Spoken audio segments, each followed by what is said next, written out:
It's OTA day for Marvel Snap, and yes, I think they've finally started to take a big chip out of Thanos, and we'll get to that. But I want to start with the change that I personally care about the most, and that's Angela is being restored to her former glory in entirety. She will once again be a 2/0 that gets +2 power per card played out to her lane.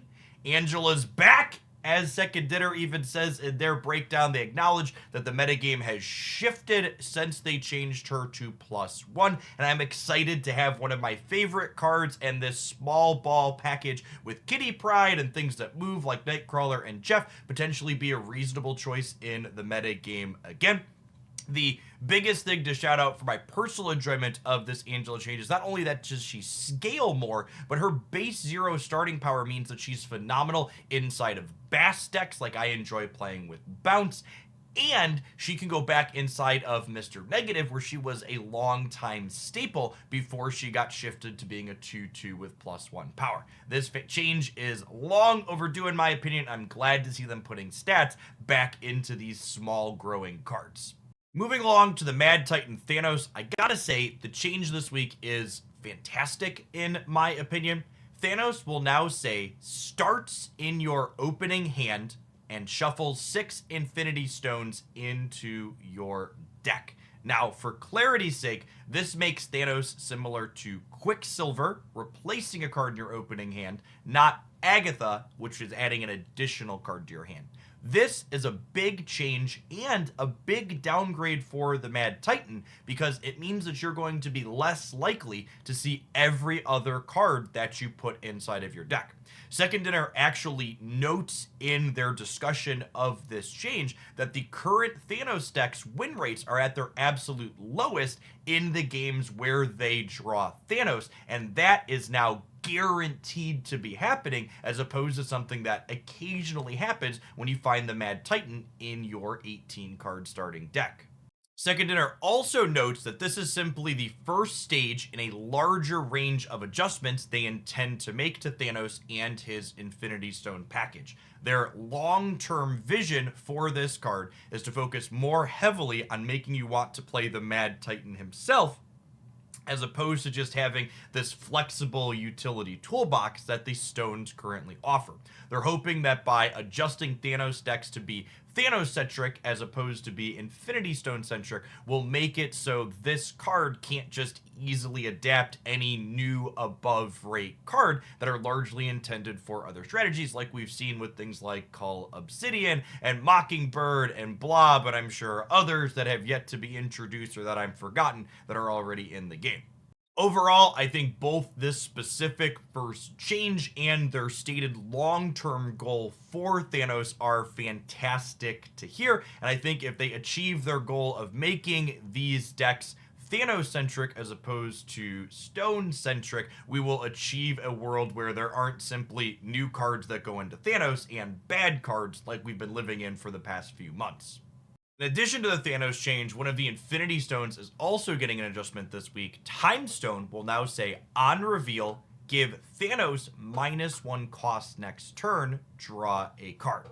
Second Dinner starts off the justification for this Time Stone change by saying that they're going to be making changes to a few Infinity Stones, but they're not ready to make any of those other changes yet. So to start, they're taking a heavy hand with Time Stone, which I am glad to see.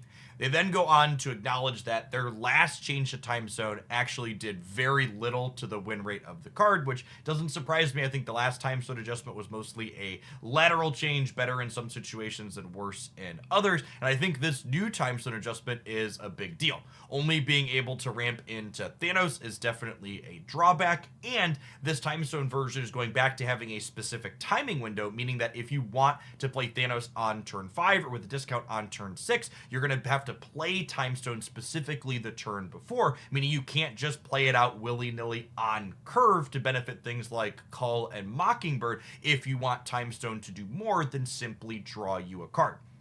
Second Dinner closes out their discussion with this Time Stone change that they may or may not return strength to this particular Infinity Stone in the future after they make other adjustments, but for now, they're making this change because they want to take power overall out of Thanos' kit, which is great. We've been living under Thanos' thumb for a while, and it'll be nice to have some breathing room in the metagame once again. Our final nerf this week comes to another card in discard, with Meek going from a base 1/1 to now being a 1/0. Second nerf starts their justification for this change by noting that they toned Apocalypse down in the last patch, but discard decks are still having really strong performances. They wanted to adjust something else. Meek, since the Apocalypse adjustment, has been the top performing card in that archetype, so I want to take a little bit of strength out of him, and I think this change makes a whole lot of sense. I think Meek was already pretty reasonable before they changed how he functioned, giving you control over when and where to move him, and I think shaving 1 point of power off of this one drop is not the end of the world. Meek, when played out on turn 1 especially, regularly hits double digits in the current discard deck, so having it be a 9 versus a 10 or a 7 versus an 8 is still incredibly above rate compared to what a lot of other decks get in terms of stats in their 1 energy play. Our next change is a buff that I am super excited to see. Crossbones is getting boosted from a 4/8 up to a 4/10 while retaining his drawback. You could only play this at locations where you are winning. Second Inner starts off their justification for this change by saying there's been some debate in the community about whether or not Crossbones or Cull Obsidian has the more potent drawback, and to kind of let us figure that out for ourselves, they're putting these cards to identical stat lines to see which of them will be the better performing. They also go on to say that they think this is Cull's game to lose, because Cull Obsidian is obviously contained in a variety of powerful and competitive decks, not only Thanos, but also other things looking to enable Scar, while Crossbones is not seeing a lot of play with his 4/8 stat line. Overall, I think this change is definitely warranted. Crossbones basically sees no play, and I'm inclined to say that I think his drawback is a little bit more potent than Cull's overall, but I think, like Second Dinner said, we're going to see how that actually plays out in practice. I also think that having another 4/10 in the game also makes Scar specifically a more appealing card to be playing. You have a wider range of things that you could work around for enabling him now, which is excellent to give more deck building choice for that card that you need to construct around. Our final buff this week is to Sabertooth, who's getting pushed from a 3/4 up to a 3/5 while retaining its text box of when this is destroyed, return it to your hand, and it becomes 0 cost. Second Inner starts their justification for this change by kind of acknowledging that 3/5 is becoming the kind of default stat line for 3 energy cards, with 4 points of power really just not cutting it regardless of the effect these days. They go on to say that Sabertooth is a pretty specific card that requires you to build your deck around it, and destroy lists have been really tight, basically never including 3/3/4 Sabertooth. Personally, I'm skeptical that this change is meaningful. While I definitely agree with the sentiment that 3 energy cards need to be a bit bigger to be relevant, I don't know that a 1 more point of power is going to make or break here. In fact, I think a big part of Sabertooth's issue is the fact that Mobius M. Mobius has been a pretty omnipresent card in the format, meaning that when you destroy your Sabertooth, it's not actually free in a majority of your games. That being said, the most popular Mobius deck in the format currently is definitely Thanos, which is getting pretty sizably hit this week, so perhaps both Mobius gets played less and the extra point of power might give Sabertooth breathing room. Something to try, but definitely skeptical that this is a useful or relevant one. As always, I appreciate everybody that made it all the way through the end of the video. If you enjoyed my breakdown on this OTA today, be sure to snap that like button to help it reach some more people. And as always, make sure you're subscribed to the channel so you don't miss any of the Marvel Snap updates that we cover here week in and week out.